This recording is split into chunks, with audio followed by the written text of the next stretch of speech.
Hi, my name's Renee. I'm a teacher here at Connect English La Jolla. And today I would like to talk to you about two things that I think might help you with your English. The first thing I'd like to tell you is that in English, please do not say, I have a doubt. This is incorrect. If you don't understand something, please say, I have a question. Got it?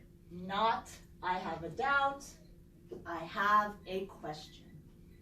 The second thing I'd like to talk to you about is the pronunciation of verbs that end in K.